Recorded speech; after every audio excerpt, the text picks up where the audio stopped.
The Amazing Spider-Man is an American comic book series published by Marvel Comics, featuring the adventures of the fictional superhero Spider-Man. Being the mainstream continuity of the franchise, it began publication in 1963 as a monthly periodical and was published continuously, with a brief interruption in 1995, until its relaunch with a new numbering order in 1999. In 2003 the series reverted to the numbering order of the first volume. The title has occasionally been published bi-weekly, and was published 3 times a month from 2008 to 2010. A film named after the comic was released July 3, 2012. After DC Comics' relaunch of Action Comics and Detective Comics with new number 1 issues in 2011, it had been the highest-numbered American comic still in circulation until it was cancelled. The title ended its 50-year run as a continuously published comic with issue number 700 in December 2012. It was replaced by The Superior Spider-Man as part of the Marvel Now! Relaunch of Marvel's comic lines. The title was relaunched in April 2014, starting fresh from issue number 1, after the Goblin Nation story arc published in the Superior Spider-Man and Superior Spider-Man Team-Up. Publication history. The character was created by writer-editor Stan Lee and artist and co-plotter Steve Ditko, and the pair produced 38 issues from March 1963 to July 1966. Ditko left after the 38th issue, while Lee remained as writer until issue 100. Since then, many writers and artists have taken over the monthly comic through the years, chronicling the adventures of Marvel's most identifiable hero. The Amazing Spider-Man has been the character's flagship series for his first 50 years in publication, and was the only monthly series to star Spider-Man until Peter Parker, the Spectacular Spider-Man in 1976. Most of the major characters and villains of the Spider-Man saga have been introduced in Amazing, and with few exceptions, it is where most key events in the character's history have occurred. The title was published continuously until number 441 when Marvel Comics relaunched it as Volume 2, number 1, but on Spider-Man's 40th anniversary, this new title reverted to using the numbering of the original series, beginning again with issue number 500 and lasting until the final issue, number 700. The 1960s, due to strong sales on the character's first appearance in Amazing Fantasy number 15, Spider-Man was given his own ongoing series in March 1963. The initial years of the series, under Lee and Ditko, chronicled Spider-Man's nascent career with his civilian life as hard-luck yet perpetually good-humored teenager Peter Parker. Peter balanced his career as Spider-Man with his job as a freelance photographer for the Daily Bugle under the bombastic editor-publisher J. Jonah Jameson to support himself and his frail Aunt May. At the same time, Peter dealt with public hostility towards Spider-Man and the antagonism of his classmates Flash Thompson and Liz Allen at Midtown High School, while embarking on a tentative, ill-fated romance with Jameson's secretary, Betty Brant. By focusing on Parker's everyday problems, Lee and Ditko created a groundbreakingly flawed, self-doubting superhero, and the first major teenaged superhero to be a protagonist and not a sidekick.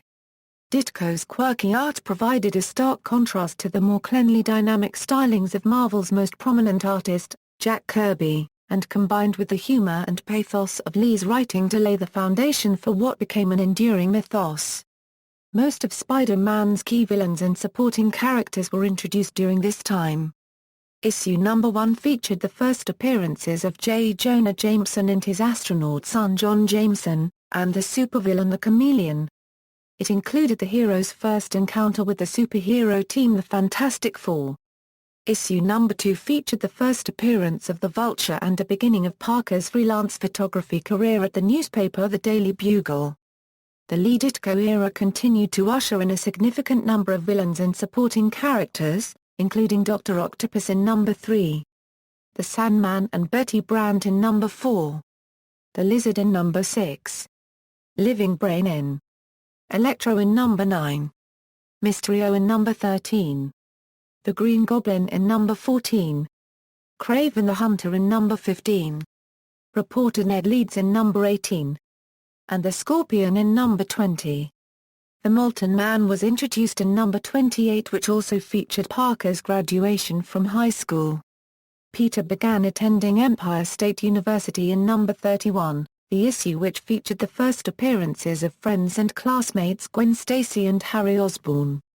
Harry's father, Norman Osborn, first appeared in number 23 as a member of Jameson's Country Club, but is not named nor revealed as Harry's father until number 37. One of the most celebrated issues of the Lee Ditko run is number 33, the third part of the story arc If This Be My Destiny, and featuring the dramatic scene of Spider-Man, through force of will and thoughts of family, escaping from being pinned by heavy machinery. Comics historian Les Daniels noted that Steve Ditko squeezes every ounce of anguish out of Spider-Man's predicament, complete with visions of the uncle he failed and the aunt he has sworn to save. Peter David observed that after his origin, this two-page sequence from Amazing Spider-Man number 33 is perhaps the best-loved sequence from the Stan Lee-Steve Ditko era. Steve Saffel stated the full-page Ditko image from the Amazing Spider-Man number 33 is one of the most powerful ever to appear in the series and influenced writers and artists for many years to come. And Matthew K. Manning wrote that Ditko's illustrations for the first few pages of this Lee story included what would become one of the most iconic scenes in Spider-Man's history. The story was chosen as number 15 in the 100 Greatest Marvels of All Time poll of Marvel's readers in 2001. Editor Robert Greenberger wrote in his introduction to the story that these first 5 pages are a modern-day equivalent to Shakespeare's Parker's soliloquy sets the stage for his next action. And with dramatic pacing and storytelling, Ditko delivers one of the great sequences in all comics. Although credited only as artist for most of his run, Ditko would eventually plot the stories as well as draw them, leaving Lee to script the dialogue. A rift between Ditko and Lee developed, and the two men were not on speaking terms long before Ditko completed his last issue, The Amazing Spider-Man number 38. The exact reasons for the Ditko-Lee split have never been fully explained. Spider-Man successor artist John Romita, Sr., in a 2010 deposition, recalled that Lee and Ditko ended up not being able to work together because they disagreed on almost everything, cultural, social, historically, everything. They disagreed on characters. In successor penciler Romita Sr.'s first issue, number 39, Nemesis the Green Goblin discovers Spider-Man's secret identity and reveals his own to the captive hero. Romita's Spider-Man a more polished and heroic-looking than Ditko's a became the model for 2 decades. The Lee-Romita era saw the introduction of such characters as Daily Bugle managing editor Robbie Robertson in number 52 and NYPD Captain George Stacy, father of Parker's girlfriend Gwen Stacy, in number 56. The most important supporting character to be introduced during the Romita era was Mary Jane Watson, who made her first full appearance in number 42, although she first appeared in number 25 with her face obscured and had been mentioned since number 15.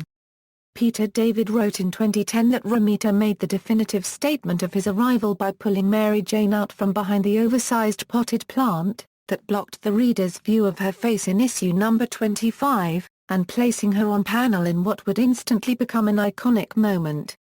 Romita has stated that in designing Mary Jane, he used Anne Margaret from the movie Bye Bye Birdie as a guide, using her coloring, the shape of her face, her red hair and her form-fitting short skirts. Lee and Romita toned down the prevalent sense of antagonism in Parker's world by improving Parker's relationship with the supporting characters and having stories focused as much on the social and college lives of the characters as they did on Spider-Man's adventures. The stories became more topical, addressing issues such as civil rights, racism, prisoners' rights, the Vietnam War, and political elections. Issue number 50 introduced the highly enduring criminal mastermind the Kingpin, who would become a major force as well in the superhero series Daredevil. Other notable first appearances in the Lee-Romita era include the Rhino in number 41, the Shocker in number 46, the Prowler in number 78, and the Kingpin's son, Richard Fisk, in number 83. The 1970s, several spin-off series debuted in the 1970s, Marvel Team Up in 1972, and The Spectacular Spider-Man in 1976. A short-lived series titled Giant-Size Spider-Man began in July 1974 and ran 6 issues through 1975. Spider Super Stories, a series aimed at children ages 6 to 10, ran for 57 issues from October 1974 through 1982.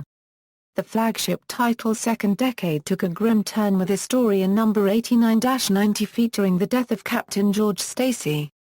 This was the first Spider-Man story to be penciled by Gil Kane, who would alternate drawing duties with Romita for the next year and a half and would draw several landmark issues. One such story took place in the controversial issues number 96-98. Writer-editor Lee defied the Comics Code Authority with this story, in which Parker's friend Harry Osborn was hospitalized after tripping on LSD. Lee wrote this story upon a request from the U.S. Department of Health, Education, and Welfare for a story about the dangers of drugs. Citing its dictum against depicting drug use, even in an anti-drug context, the CCA refused to put its seal on these issues. With the approval of Marvel publisher Martin Goodman, Lee had the comics published without the seal. The comics sold well and Marvel won praise for its socially conscious efforts. The CCA subsequently loosened the code to permit negative depictions of drugs, among other new freedoms. The Six Arms saga of number 100-102 introduced Morbius, the living vampire. The second installment was the first Amazing Spider-Man story not written by co-creator Lee, with Roy Thomas taking over writing the book for several months before Lee returned to write number 105-110. Lee, who was going on to become Marvel Comics publisher, with Thomas becoming editor-in-chief, then turned writing duties over to 19-year-old wunderkind Jerry Conway, who scripted the series through 1975. Romita penciled Conway's first half-dozen issues, which introduced the gangster Hammerhead in number 113. Kane then succeeded Romita as penciler, although Romita would continue inking Kane for a time. The most memorable work of the Conway-Romita team was number 121-122, which featured the death of Gwen Stacy at the hands of the Green Goblin in the night Gwen Stacy died in issue number 121. Her demise and the Goblin's apparent death one issue later formed a story arc widely considered as the most defining in the history of Spider-Man. The aftermath of the story deepened both the characterization of Mary Jane Watson and her relationship with Parker. In 1973, Gil Kane was succeeded by Ross Andrus, whose run lasted from issue number 125 to number 185. Issue number 129 introduced the Punisher, who would become one of Marvel Comics' most popular characters. The Conway-Andrus era featured the first appearances of the Man-Wolf in number 124-125. The near marriage of Dr. Octopus and Aunt May in number 131. Harry Osborn stepping into his father's role as the Green Goblin in number 135-137. And the original Clone Saga, containing the introduction of Spider-Man's clone, in number 147-149. Archie Goodwin and Gil Kane produced the title's 150th issue before Len Wein became writer with issue number 151. During Wein's tenure, Harry Osborn and Liz Allen dated and became engaged. J. Jonah Jameson was introduced to his eventual second wife, Marla Madison, and Aunt May suffered a heart attack. Wein's last story on Amazing was a 5-issue arc in number 176-180 featuring a third Green Goblin. Marv Wolfman, Marvel's editor-in-chief from 1975 to 1976, succeeded Wein as writer, and in his first issue, number 182, had Parker propose marriage to Watson who refused. In the following issue, Keith Pollard succeeded Ross Andrus as artist shortly afterward, and with Wolfman introduced the likable rogue the Black Cat in number 194. As a love interest for Spider-Man, the Black Cat would go on to be an important supporting character for the better part of the next decade, and remain a friend and occasional lover into the 2010s. The 1980s. The Amazing Spider-Man number 200 featured the return and death of the burglar who killed Spider-Man's Uncle Ben. Writer Marv Wolfman and penciler Keith Pollard both left the title by mid-year, succeeded by Dennis O'Neil, a writer known for groundbreaking 1970s work at rival DC Comics, and penciler John Romita, Jr. Unal wrote 2 issues of the Amazing Spider-Man annual which were both drawn by Frank Miller. The 1980 annual featured a team-up with Doctor Strange while the 1981 annual showcased a meeting with the Punisher. Roger Stern, who had written nearly 20 issues of sister titled The Spectacular Spider-Man, took over Amazing with issue number 224. During his 2 years on the title, Stern augmented the backgrounds of long-established Spider-Man villains, and with Romita Jr. created the mysterious supervillain the Hobgoblin in number 238-239. Fans engaged with the mystery of the Hobgoblin's secret identity, which continued throughout number 244-245 and 249-251. One lasting change was the reintroduction of Mary Jane Watson as a more serious, mature woman who becomes Peter's confidant after she reveals that she knows his secret identity. Stern wrote The Kid Who Collects Spider-Man in The Amazing Spider-Man number 248, a story which ranks among his most popular. By mid-1984, Tom DeFalco and Ron Frenz took over scripting and penciling. DeFalco helped establish Parker and Watson's mature relationship, laying the foundation for the character's wedding in 1987. Notably, in number 257, Watson tells Parker that she knows he is Spider-Man, and in number 259, she reveals to Parker the extent of her troubled childhood.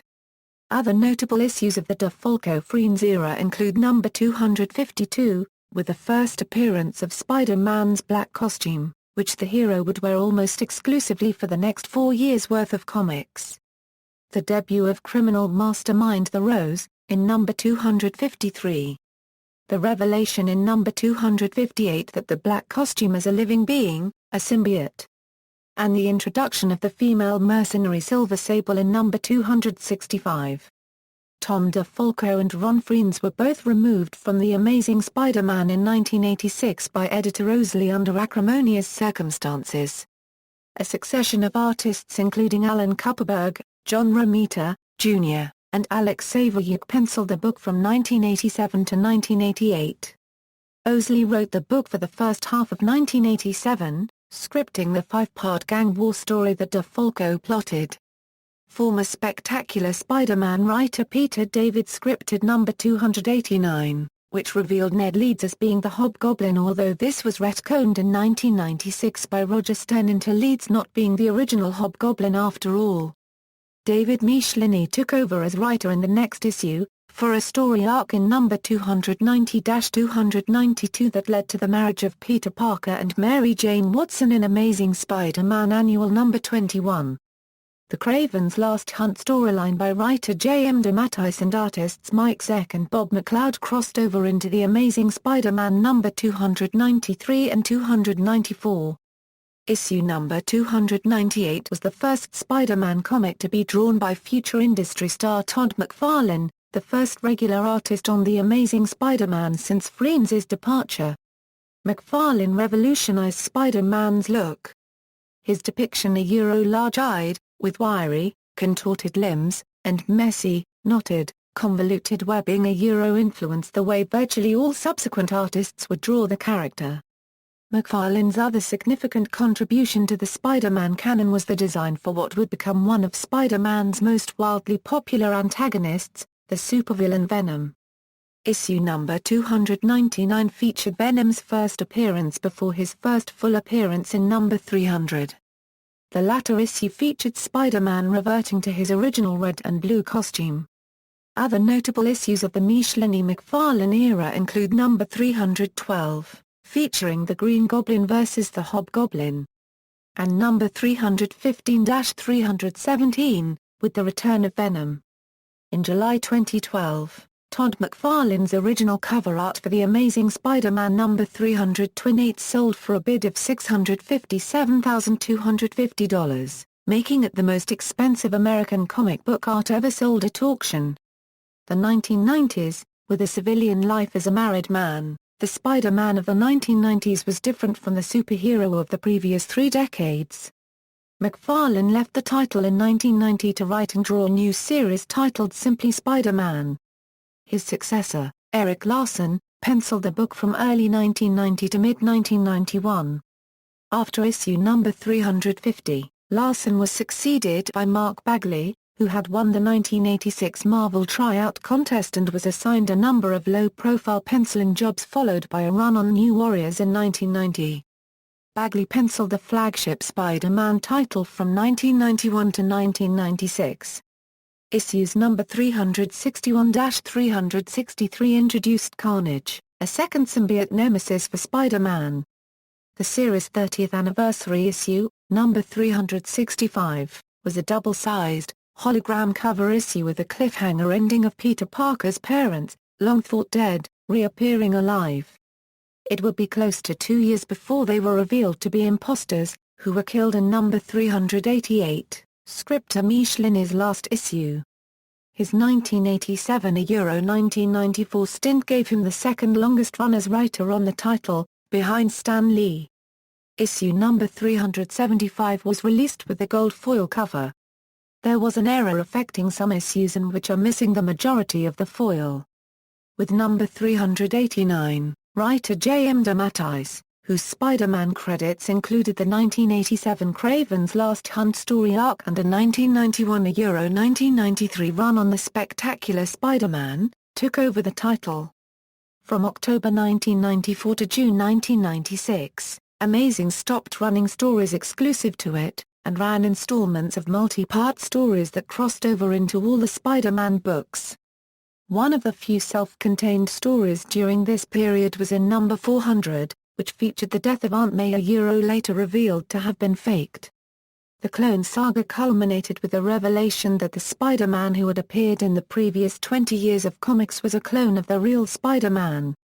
This plot twist was massively unpopular with many readers, and was later reversed in the Revelations story arc that crossed over the Spider-Man books in late 1996.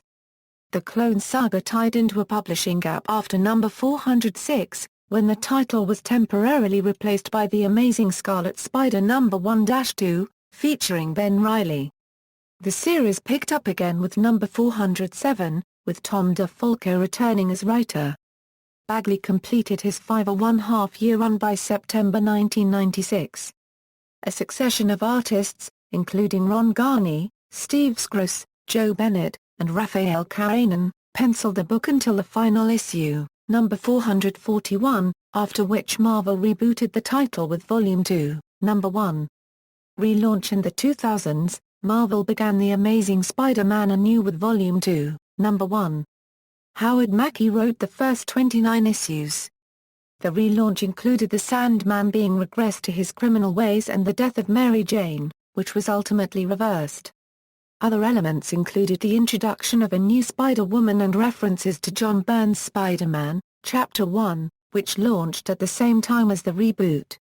Mackie's run ended with The Amazing Spider-Man Annual 2001, which saw the return of Mary Jane, who then left Parker upon reuniting with him. With number 30, J. Michael Straczynski took over as writer and oversaw additional storylines a year, most notably his lengthy Spider Totem arc, which raised the issue of whether Spider-Man's powers were magic-based, rather than as the result of a radioactive spider's bite. Additionally, Straczynski resurrected the plot point of Aunt May discovering her nephew was Spider-Man, and returned Mary Jane, with the couple reuniting in The Amazing Spider-Man number 50. Straczynski gave Spider-Man a new profession, having Parker teach at his former high school.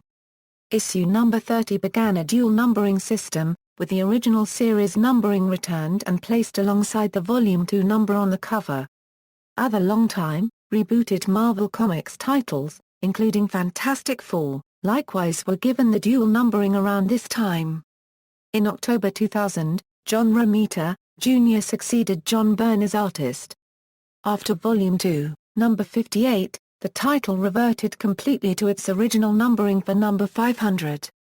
Mike Deodato, Jr. penciled the series from mid-2004 until 2006.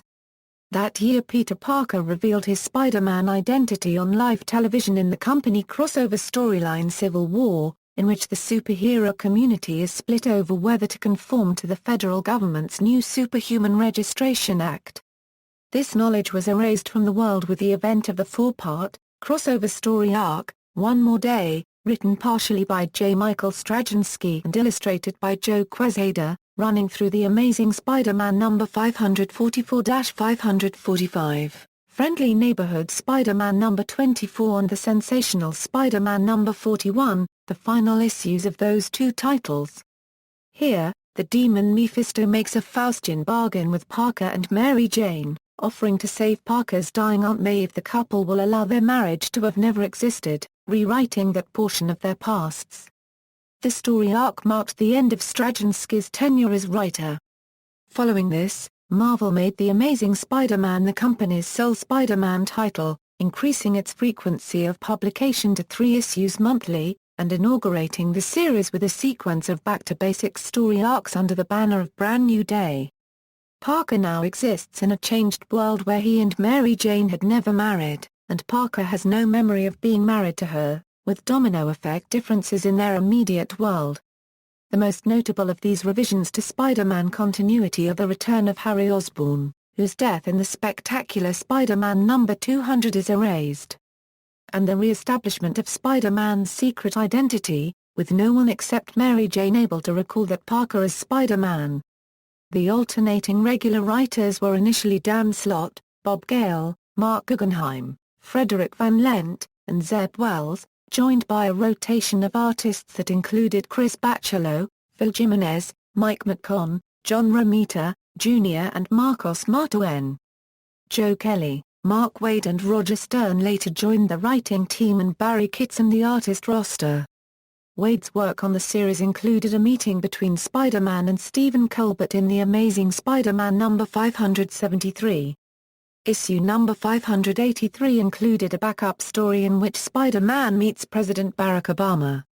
2010's and temporary end of publication, Mark Waid scripted the opening of the Gauntlet storyline in issue No. 612. With issue No. 648, the series became a twice-monthly title with Dan Slott as sole writer. 8 additional pages were added per issue. This publishing format lasted until issue No. 700, which concluded the Dying Wish storyline, in which Parker and Dr. Octopus swapped bodies, and the latter taking on the mantle of Spider-Man when Parker apparently died in Dr. Octopus' body. The Amazing Spider-Man ended with this issue, with the story continuing in the new series The Superior Spider-Man. In December 2013, the series returned for 5 issues, numbered 700.1 through 700.5, with the first 2 written by David Morrell and drawn by Klaus Janson.